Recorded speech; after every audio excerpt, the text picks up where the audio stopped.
Bom, novamente é um prazer enorme receber essa mesa aqui. Acho que nós já tivemos a primeira prévia. O quão importante é esse debate para nós aqui que estamos no Brasil e nós aqui em Pernambuco. Eu acho que tem algumas breves questões que eu queria só pontuar. Que esse mundo do trabalho ele é permeado por um discurso de culpabilização do indivíduo. Então, é importante que esse discurso seja percebido, né? Seja desconstruído. Quando você pega os termos empregabilidade, competência, o trabalhador, principalmente o jovem trabalhador, ele passa a acreditar que a dificuldade que ele tem de conseguir o emprego é culpa dele. E aí eu faço esse comentário para que a gente volte a pensar qual é o papel do Estado nisso, né?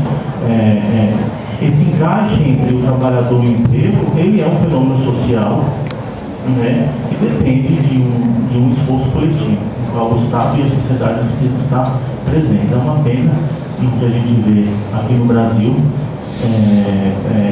esse discurso tomando uma força muito grande e os jovens achando que eles não conseguem emprego porque tem algum problema, né? Se sentem inclusive culpados.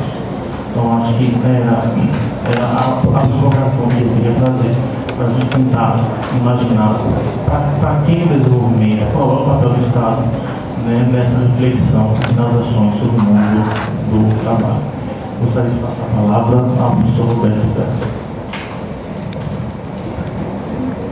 Boa tarde para todo mundo. Eu queria começar agradecendo aqui o convite do professor Alau.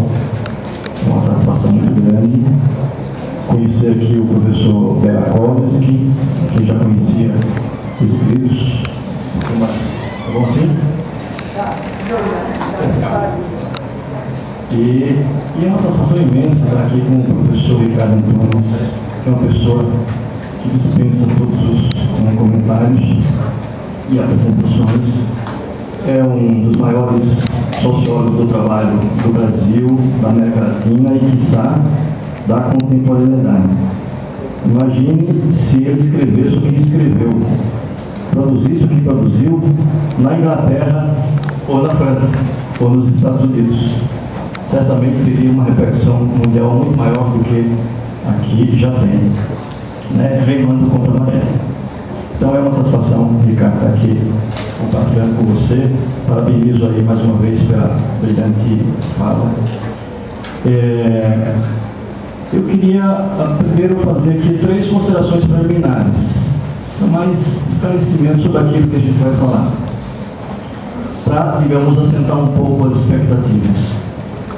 Primeiro é de que, inicialmente, nós tínhamos sido convidados para participar como debatedor na mesa, né? Haveria aqui mais 2 outros professores que organizaram suas falas no sentido de abordar a temática que foi proposta, e o nosso papel, meu e do professor Roberto, era de fazer o debate, né?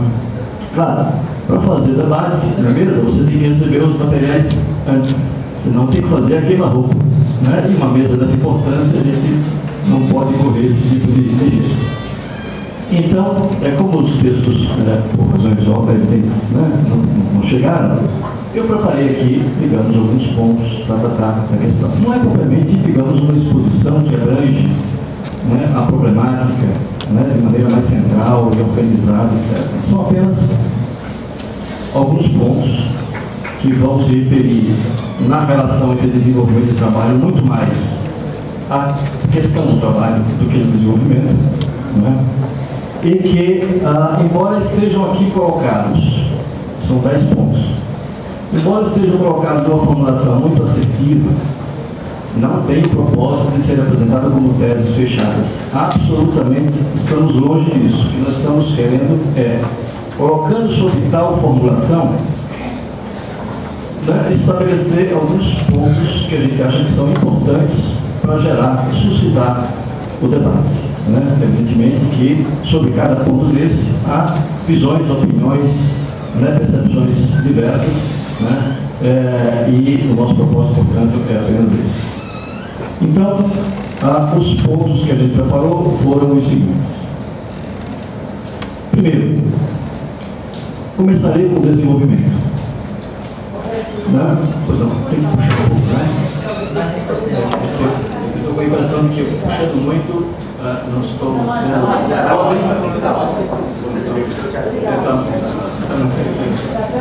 pode colocar aqui, viu, Ricardo? Estou sempre que eu... Desenvolvimento. Do que estamos falando? Nos termos de Haber, da condição pós-moderna, que é um texto de 1989, ou seja, tem mais de 20 anos, né? Estamos falando de capitalismo. Tá? Um trecho de Haber. Se houve alguma transformação na economia política do capitalismo do final do século XX, cabe-nos esclarecer quão profunda e fundamental pode ter sido a mudança. São abundantes os sinais e marcas de modificações radicais em processo de trabalho. Hábitos de consumo, configurações geográficas e geopolíticas, que a produção em função de lucros permanece como o princípio organizador básico da vida econômica. Portanto, precisamos de alguma maneira representar todos os grandes eventos ocorridos desde a primeira grande recessão do pós-guerra, em 1973, de maneira que não perca de vista o fato de as regras básicas do modo capitalista de produção continuarem a operar como forças plasmadoras invariantes do desenvolvimento histórico geográfico. Ou seja, no âmbito das sociedades nas quais vivemos, não podemos senão falar de padrões de desenvolvimento sobre o capitalismo.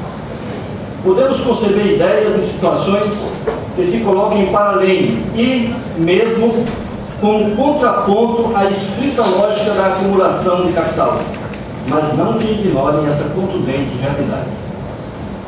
Segundo, por outro lado, também como Haber e a escola da regulação, o desenvolvimento capitalista comporta regimes de acumulação e modos de regulação, termos da escola da regulação, diversos. Mas, tensionando em alguma medida o viés institucionalista no qual se inscreve a escola da regulação, desta perspectiva, assumimos aqui um realce mais destacado com um caráter conflituoso na conformação de qualquer que seja o padrão de desenvolvimento capitalista que venha a prevalecer em qualquer lugar do momento histórico. Tais padrões resultam de projetos de disputa, de sujeitos sociais em conflito, de dadas correlações de força, da configuração de hegemonias, e por isso a gente prefere a noção de padrão do que a noção de modelo. Terceiro, os processos trazidos com a globalização, a reestruturação produtiva, a implementação de políticas neoliberais, agravadas com as sucessivas crises, que vêm marcando a dinâmica recente de acumulação global de capital, a exemplo da crise desencadeada em 2008, resultam e alimentam uma importante alteração na correlação de forças global entre os apologistas do capitalismo e seus críticos, práticos e teóricos. Sobretudo, tem trazido como consequência socialmente mais contundente uma franca deterioração das condições de vida e de trabalho das populações trabalhadoras em escala global. 4. As dinâmicas que vêm prevalecendo nas últimas décadas se pautam na desregulamentação da ação do capital. Apontam para a precarização das relações de trabalho, para o desmonte dos sistemas de proteção social, para o aprofundamento das desigualdades sociais, para a agressão crescente ao meio ambiente.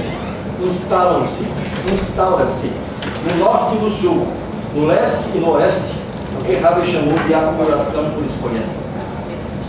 Quinto, se como defendeu Rosa Luxemburgo, o capitalismo, particularmente em sua fase imperialista, jamais prescindiu do recurso ao que Marx chamou de acumulação primitiva, ou, como defendeu Francisco de Oliveira, em 1972, muito antes de Haber, que os processos de industrialização tardios e dependentes, como que se estabeleceram no Brasil e na América Latina, tiveram no recurso à acumulação primitiva uma condição de possibilidade.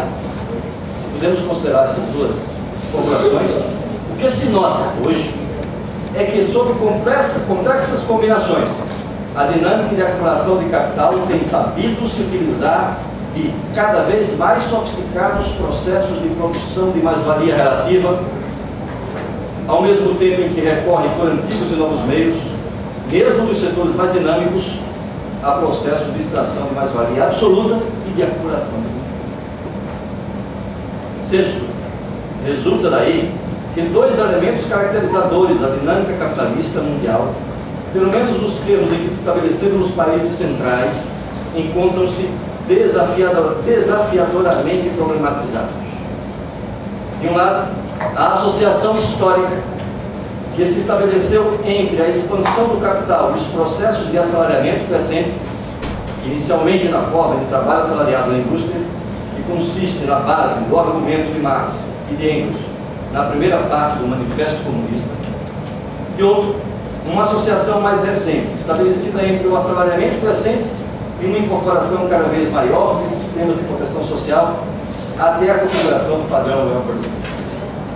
O desenvolvimento capitalista, com a imposição da acumulação flexível, não implica mais, pelo menos como antes, e sob os padrões do período fordista keynesiano, em assalariamento e proteção social crescente.